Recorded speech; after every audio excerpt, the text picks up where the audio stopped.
members who want to grow their club and themselves, and we get together monthly with a specific theme, and then we can have some discussion.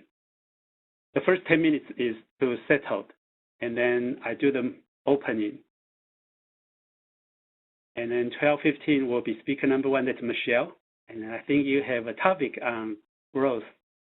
And then we will do roundtable. Today we have 3 people, Jim, Michelle, and me. So it's a small group. And I want to do a quick introduction on the Trello. This is a software for generate ideas. And I send the link to everybody when I send a meeting invite. So when you open a Trello account, you can have several boards. So for me, say I have a to-do list. And when you first create your account, you have a welcome board. And if you click to it, this is a demonstration of how you use the software. So this is a virtual board with, you can imagine all these little boxes as a card. They call it a card. And these are like a sticky note. You just put the things you want to do. And the most basic usage of this software is the things you want to do, the to-do list. And the second column is the things you are doing. And the third one may be the things has been done. And to show you an example, I'm still learning how to use that, but this is my example. So my first column is called brain dump. I basically dump all the things I want to do, the HCC training, the Toastmasters, or my text, or March calendar, ASTM voting, all these things, I throw them together. Important events, this is kind of my daughter's event, and then doing the things I'm working on right now. And when you are done, you can actually move things up here. You can move the items around. So it's very handy. Love it. Yeah. Yes. So say I need a haircut sometime today or tomorrow, and then once this is done, I can move to here. So yesterday I did Toastmaster meeting membership teams slide. So it's done. So now I put it here. I give away a tree house already.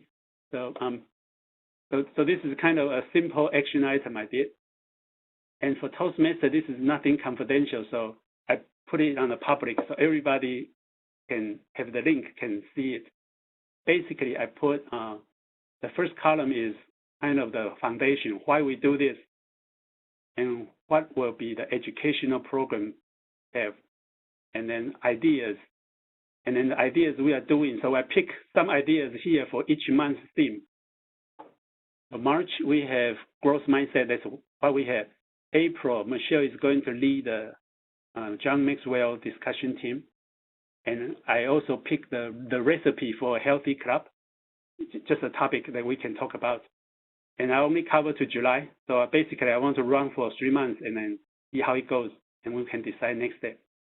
And this column is more detail of today's event. So basically, when I think of something, I just throw the ideas there so I can put it down there and then forget about it. And then now I come back, I can see it. So, and then you can color-code your item.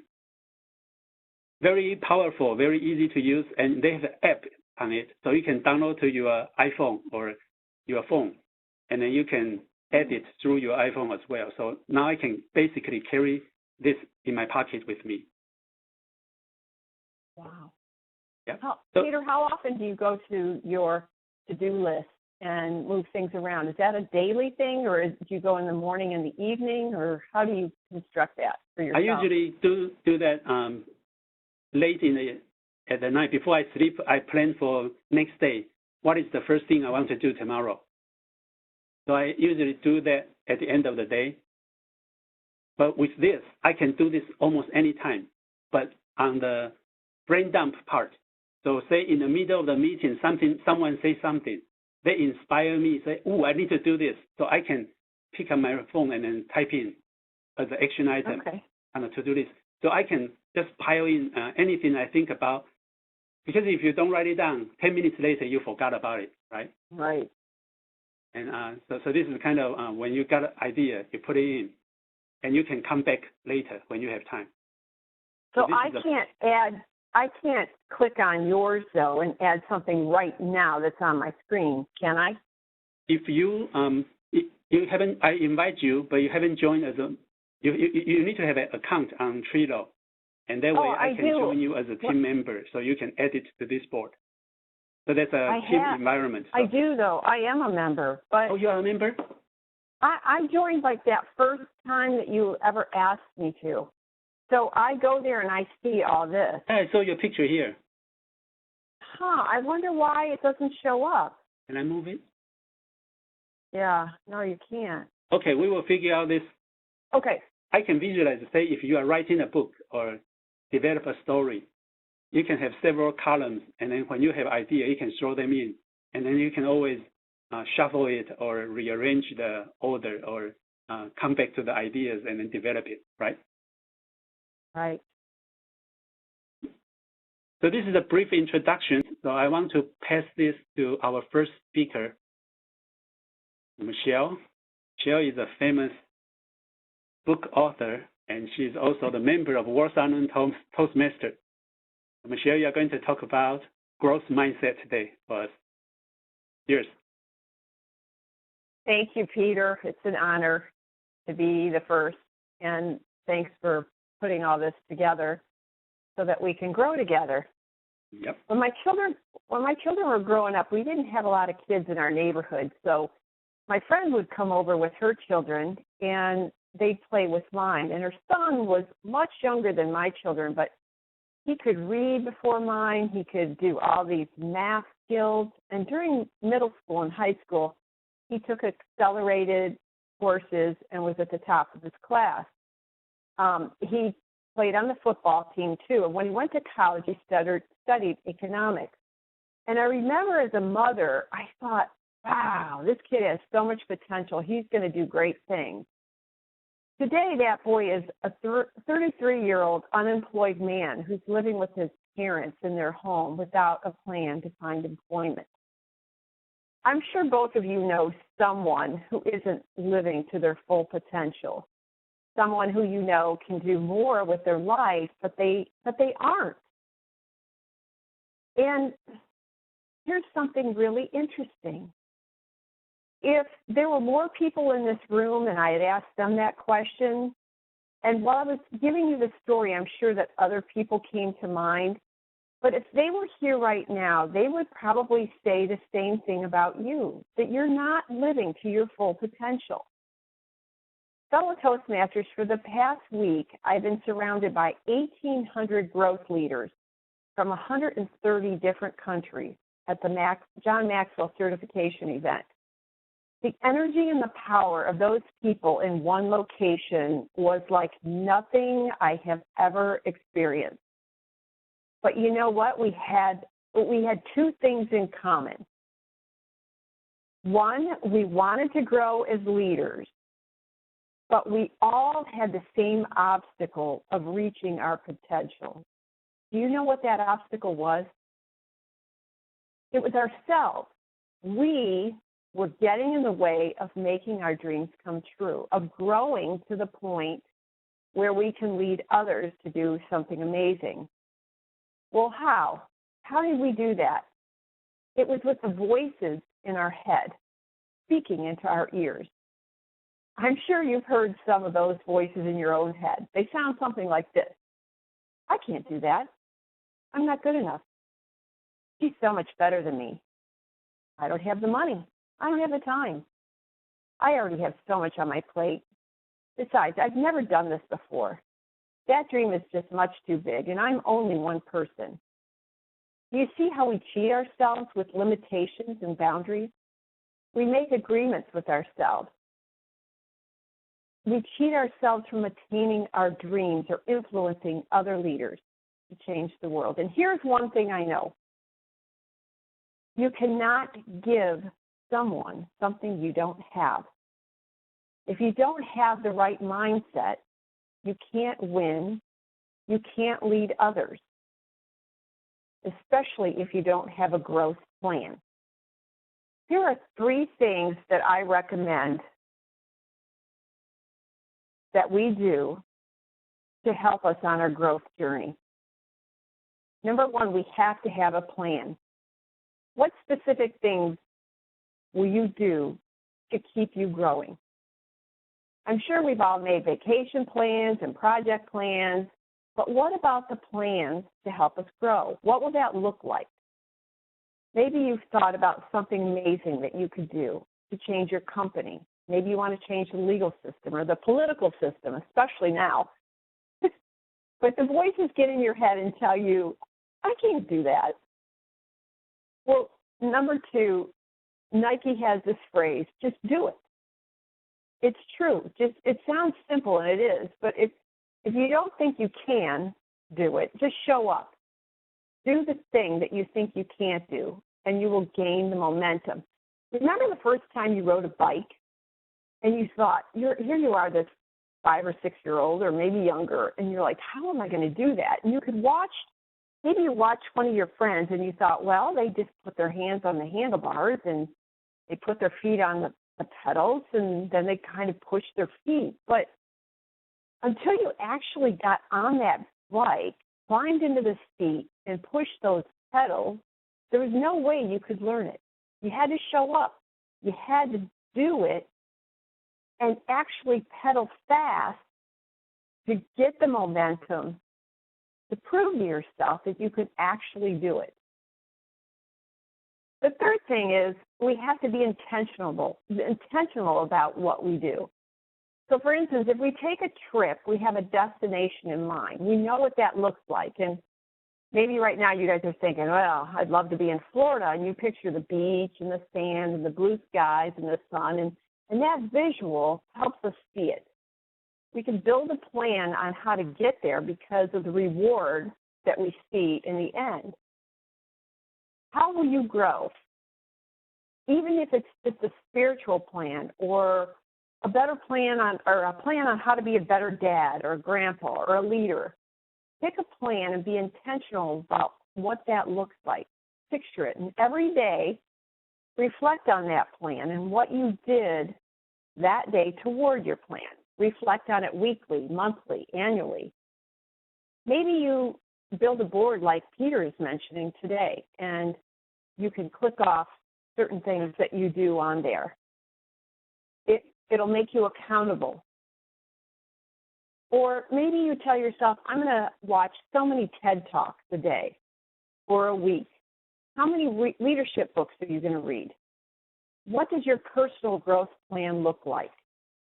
I don't know, but I do know that if we follow these 3 things, write your plan, show up, and be intentional every day toward how you will accomplish growing, I'm confident that we're going to see our progress. If we focus on growth, a growth mindset instead of a goal mindset, because goals can be reached, but when we have a growth plan, we're forever learning. There's no place to stop. The sky is the limit. So instead of saying, how long will it take to get there, or how long is it going to take me to learn how to grow, say, how far can I go? I believe we all have the potential. We simply need to connect to it. And being here with you, Peter and Jim, this is the first step in my growth plan today. Thank you. Wow, that's great. Thank you. I'll take a bow. This sounds like a radio program. Does it really? Yeah, okay. You sound very nice, well, and the speed is good, and voice volume is good. You have variations. I did? Yeah. Okay. Good speech. Well, good, because I just wrote it this morning, and I'm in a fog over hardly any sleep and being at a conference all week. But I have a feeling that you have a growth plan already. And one of the questions I have is, what is your greatest challenge in keeping to that growth plan? And maybe I'm assuming that you have a growth plan already and you don't, but what is your greatest challenge toward either building one or keeping to it? And that could be growing for spiritually, as a leader, as a father, in any way. What's your greatest challenge? So I will speak first, and then Jim will take second. The first time I learned about the term growth plan is from John Maxwell's book. And before that, I don't have a growth plan. And after I learned the term, I start to thinking. I still don't have a clear growth plan, but I think I agree with him that in order to improve ourselves, we need to have a growth plan. Otherwise, we will be wandering around without direction. So I am developing my growth plan, and my biggest challenge is sometimes it's about know-how.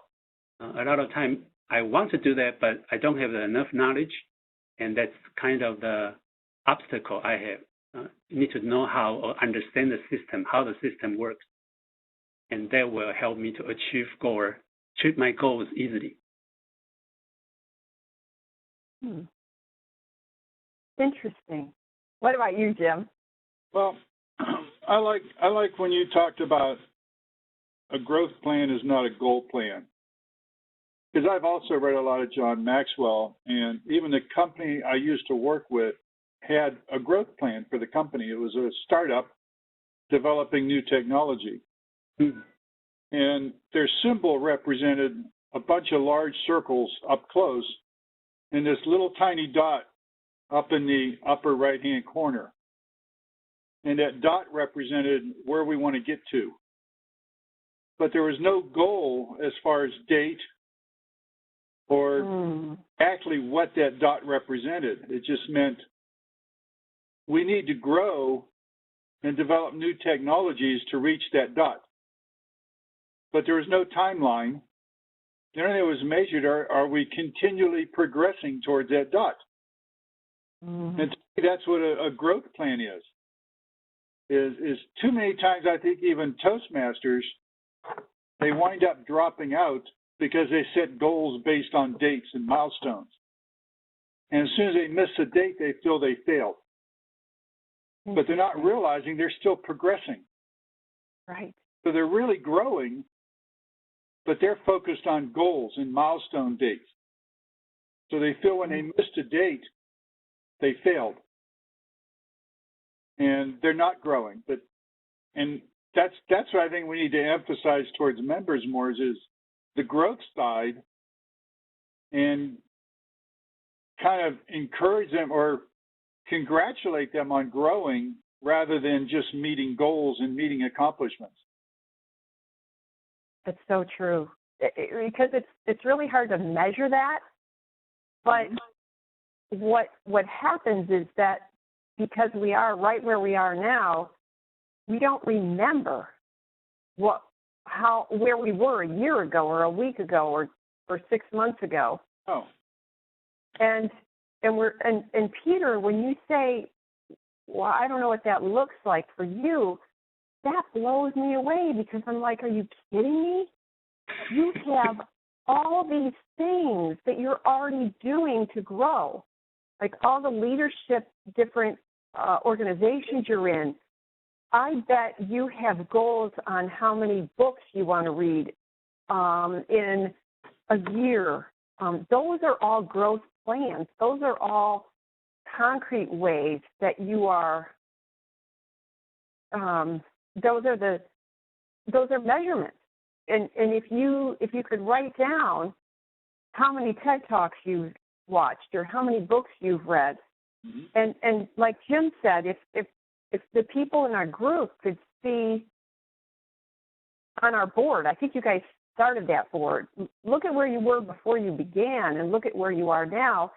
But then, like what Jim said, if we start with the end in mind and we work backwards, like, okay, if we see that picture of the end and make that bigger, and then look from our destination to how we're going to get back to where we are today, then we actually can see our way there and get through the roadblocks without it. And if you think about, like, when you get in your car, your navigation system, you start with the end in mind, and you know where you're going, and that navigation system actually starts from the place you want to be, and then it works backwards to where you are right now. And if we do that with what our goals and with how we want to grow, maybe we'll see that vision clear. But Jim, that's a great speech idea too. See, my wife, you mentioned that you get in a car, you may have a goal in mind. My wife and I have done trips where we don't have a destination in mind. We get on a highway and we decide where we're going as we drive along, looking at billboards. Oh, let's go there. Yes, but think about your destination. Your destination is really just to have a good time and stop at wherever you want. So that's your end for that, right? Yeah, we try to get in the car and not have a destination in mind. Let's go see this, go there. Let's just get on a highway and decide as we drive along. Yeah, but if you adventure. That's an adventure, and I think a lot of people though do that with their lives, and they don't, and that's okay. They just don't have the dream of where they want to be in the end. So I think for my response of saying not knowing my growth plan, I think I want to explain a little bit, because every day, like Jim said, we have daily goals, and then we have yearly goals for the company, and personally we have our own goals for every year or a certain time. And for me, the unclear part is I'm looking for my voice. So I can achieve a lot of goals, and I can have many things done, but what is the things I really care or ultimate care that plan is not clear to me. I think that's what I try to say. Because you can see I'm very organized in the task that I know how to do. I can list all the items, I can throw ideas, make connections. But then at the end of the day, what are these means? Are these has contribution to people? Or this has real impact to the people surround us? And say, for example, my daughter is my inspiration. And what can I do to make them become a better person and they have a better opportunity to face in the world when they grow up? Things like that. So that's the part not clear to me. And I'm still explorer and then to try to find out. I think that what I see with you, Peter, is that you are very passionate about bringing value to people, whether it be your coworkers, Toastmaster people, Toasties, your kids. And by value, I mean you just try to compliment them, share your information with them, help them be a better version of themselves. And that's a lot. That's a lot. But when you say,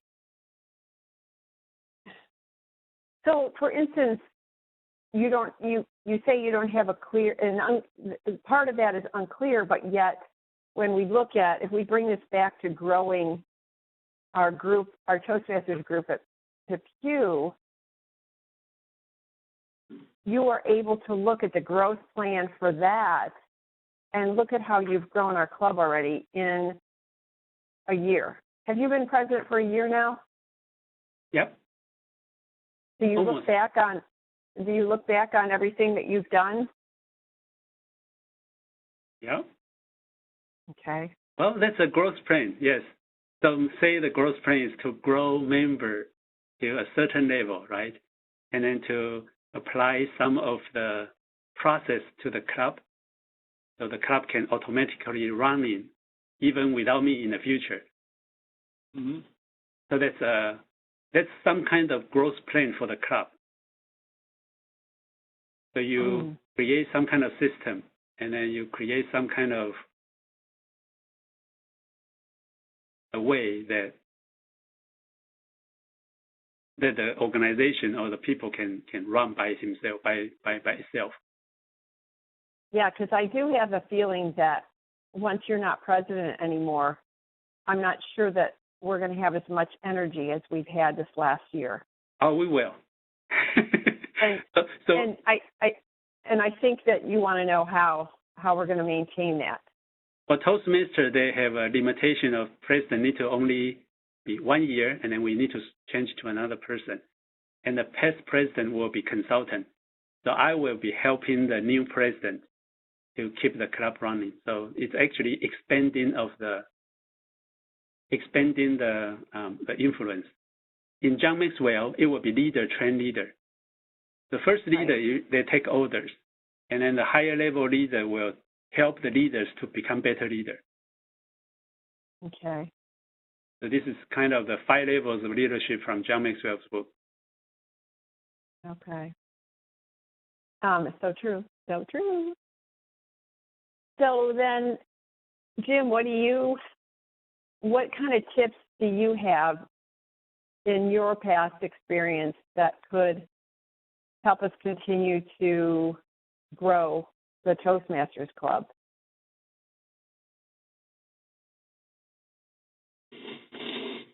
I hate to say cliche, but I think one of the primary keys is the members have to enjoy and feel they're getting something out of the meetings themselves, not just out of Toastmasters, but out of being at the meeting.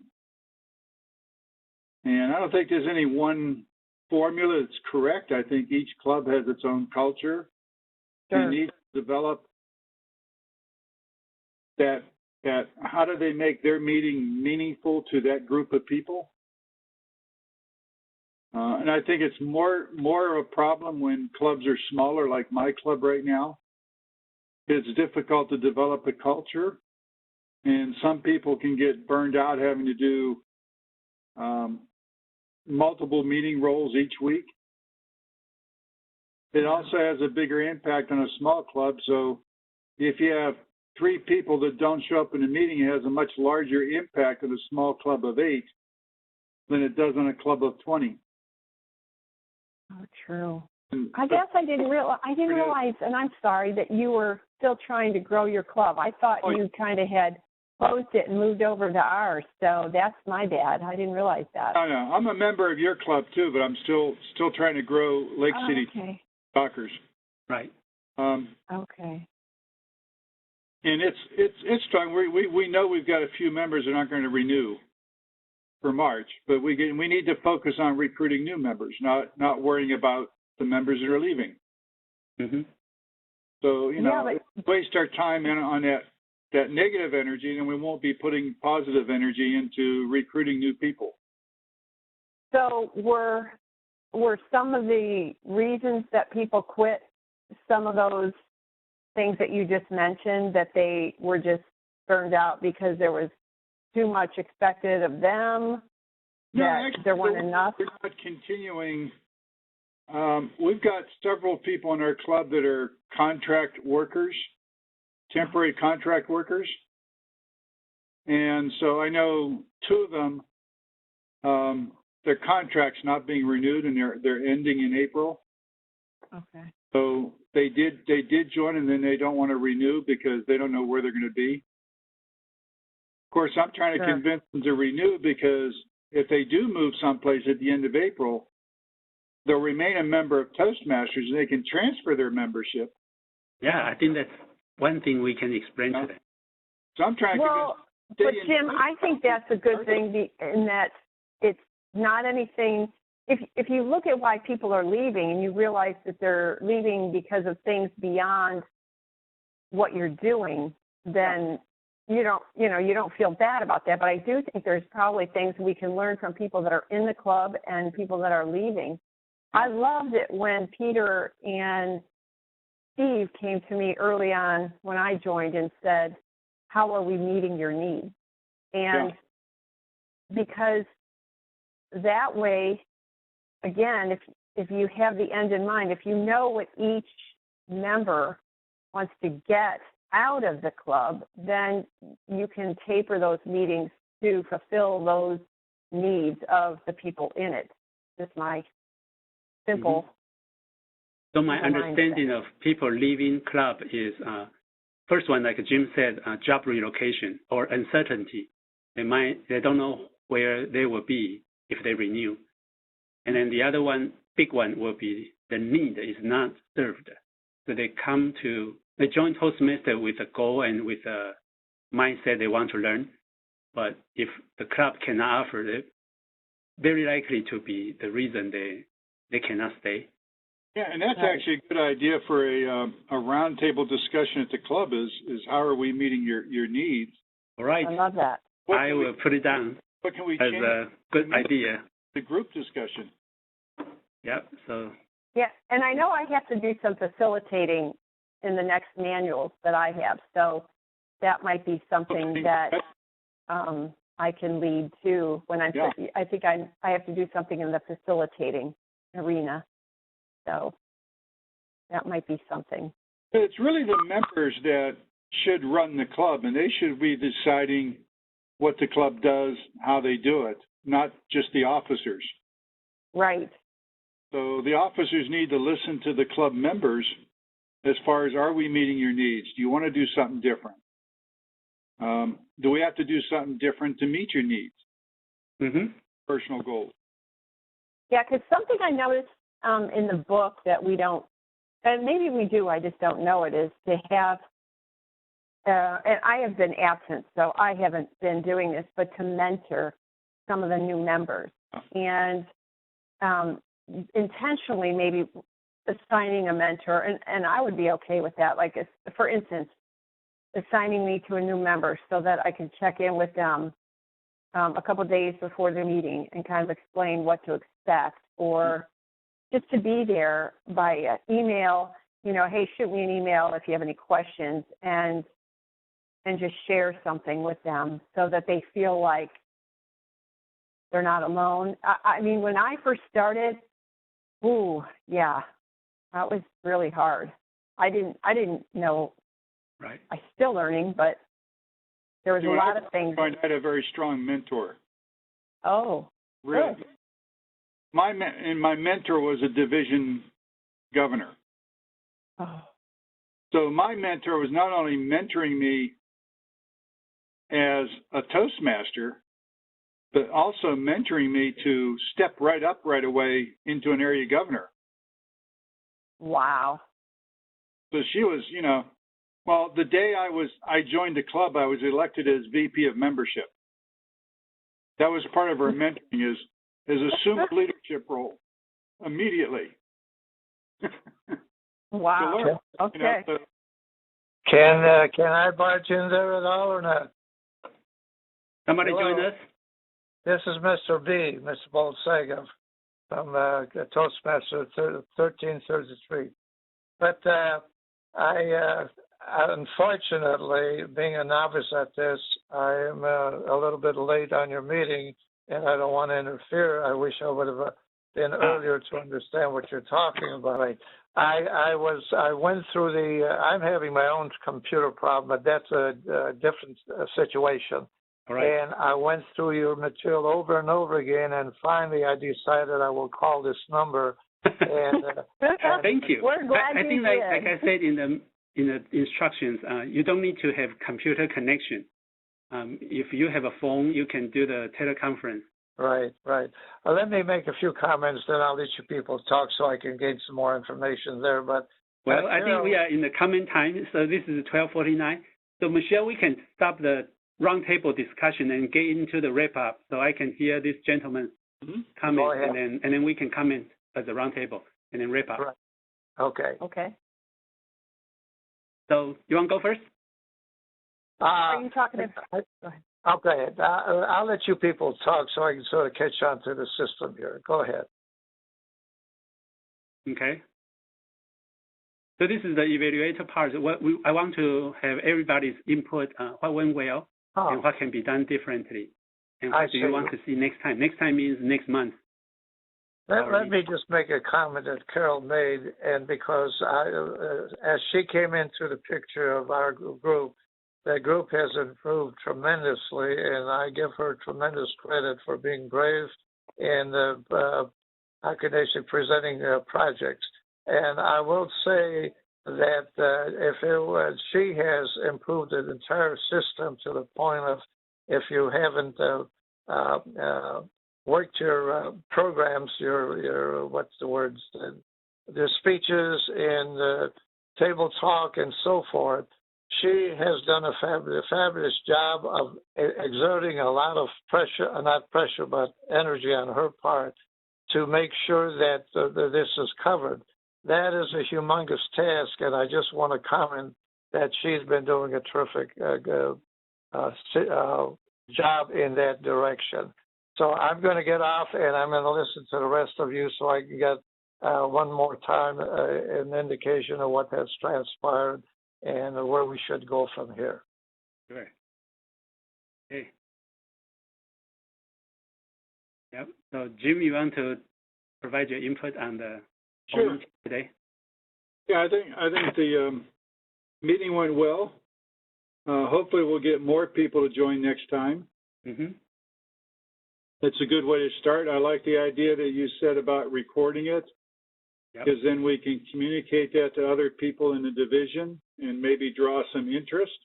If you get it in an MP3 file, Mm-hmm. I can just load that to our Facebook Okay. Facebook page and just say, if you have time while you're on the go, download this MP3 file in your car, and then you can listen as you on the go to what we talked about during the meeting. Even though this meeting, and we can share this at our Toastmasters meeting, even though you weren't able to come, you can still contribute to the discussion if you want to reach out and add some tips on how to improve this, or ask for feedback in that way. But I think, first of all, I'm impressed that you and Jim and myself and this other gentleman, I didn't catch his name, actually are here, because this is my first time doing something like this too. And the only way, kind of like what I said in my speech, is the only way to learn is to show up and go through the motions, because if we don't do that, we can't grow and we can't learn. But by going through the motions, we learn how to do it. And Peter, you're a great teacher. I love how I can see the illustrations, and even though this gentleman can't see it yet, who just joined us, Mm-hmm. He will learn how, and then he'll be able to contribute better. And I love that other clubs are going to be here. I love that, because I don't get to meet them very often, and we can learn from them. So that's great. Who is this lady that's talking now? What is your name? Hi, I'm Michelle, and I am in Peter's and Jim's group for the Warsaw Noon Toastmasters, and Okay. I'm the VP of Public Relations. I know Carol, and Okay. The reason I ask is because I thought you were Carol when you said it was so hard to do these things, and that's what I'm addressing as far as Carol is concerned. Carol didn't dial in today. Can you spell your name for me? Okay, I am Mr. Bolsega, B-O-L. They call me Mr. B, but the name is B-O-L-S-E-G-A. Bolsega, okay. And I am a young 88-plus years old. Wow. And I have joined Toastmasters about 4 years ago purposely because in today's world, we are on a fast track with the information age, and nobody can keep up with this in a sane mind from my vantage point. And so, is Bolsega your first name? Florian, Florian. In which? Florian. Oh, Lorian. Right. Okay, I am going to give you a big woo-hoo. You're 88 and you are on this call. I am so impressed. Good for you. You figured it out. Let me say, if Carol didn't push me, I would not be here today. Wow. Yeah. Very nice. And I'm how glad. Did she do that? How did she do that? When you say push, how did she do that? Well, she's a very brilliant lady with a lot of experiences and some setbacks too in life. But overall, as I say, with the old system, it was good for me, because I am a person that does not stay stagnant. I'm constantly learning, doing research, and going ahead. I'm a music teacher. I give free music lessons at the main library every Wednesday. I am involved in Toastmasters. I'm involved Tuesday morning with a political group that has failed to put the new mayor in for 2 years, et cetera, et cetera, et cetera. My premise is not to hinder the situation. My premise as a researcher is what can we do about these problems we have in politics, in society, and in life, period, So this is my attitude. And fortunately, my boss, the good Lord, has been giving me some excess power to be able to handle some of this. But the job is far from being done.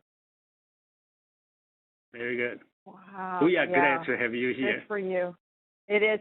And Lori and I say, I'm not going to quit growing till I die, because if I quit growing, that means I am dead. So